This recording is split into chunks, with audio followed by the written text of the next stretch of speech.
একজন পার্সোনালি দুইটা তিনটা মোবাইল থাকে। ও মা গো, তোরা কত বড় লোক, তোরা কত বড় লোক।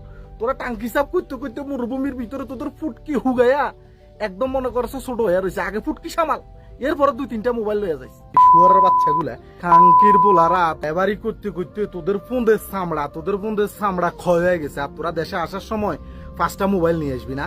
তোরা হইলি চোরাকার বাড়ি স্মাগলার।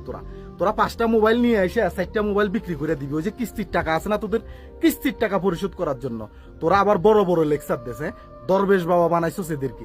মূর্খের বাচ্চাদের কারণে। তুই থাম, এবার আমি বলি। যাদের কোনো শোয়ার জায়গা নাই, যাদের কোনো থাকার জায়গা নাই, যাদের কোনো গড়বিড়া নাই, যাদের কোনো অস্তিত্ব নাই, যাদের কোনো পিতৃ পরিচয় নাই, তারাই আমাদের প্রবাসীকে নিয়ে উল্টাপাল্টা কথা বলবে। কারণ ভালো ঘরের সন্তান কখনো প্রবাসীদেরকে নিয়ে উল্টাপাল্টা কথা বলবে না। যারা বাপের কোনো পরিচয় দিতে পারে না, যাদের মা একজন বাপ কজন তারা বলতে পারে না, যারা রাস্তাঘাটে উষ্টা খাইয়া লাত্তি খাইয়া মানুষের পচা খাবার এই খাবার খাইয়া বড় হয়েছে, পারিবারিক শিক্ষা পায় নাই, তারাই শুধু একমাত্র আমাদের প্রবাসীকে নিয়ে উল্টাপাল্টা কথা বলবে।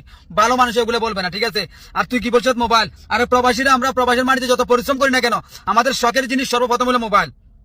আমরা একটা প্রবাসীর কাছে 3টা থেকে 4টা মোবাইল থাকে আছে। শালার পুত উল্টাপাল্টা কথা কস। তোর গায়ে যে পোশাক গুলা এগুলো কয়দিন আজকে পরি আছে তুই নিজেও জানাস না। কি কইছিস বুঝাস নাই? তোর কাছে তো মনে মোবাইলে নাই। শালার পুত আসতে কার একটা মোবাইল ভাড়া করি এটা ভিডিও করে বানাইয়া আমাদের প্রবাসীকে গালি দাস। আয় শালার পুত আসতে, প্রবাসীর হলো রেমিডেন্স যোদ্ধা। প্রবাসীরা এক একটা হীরা, প্রবাসীরা এক একটা গোল। প্রবাসী মানেই তো ব্র্যান্ড। কারণ প্রবাসের কারণে বাংলাদেশের আধা সরকার চলতেছে। শালার পুত জোতা দিয়ে বাইরে ইয়া গালের 32টা দাঁত ফেলা দিন প্রবাসী কেন উল্টাপাল্টা কথা কর। প্রবাসীরা আপনারা কি বলেন?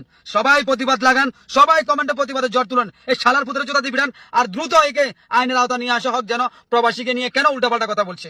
আল্লাহ হাফেজ।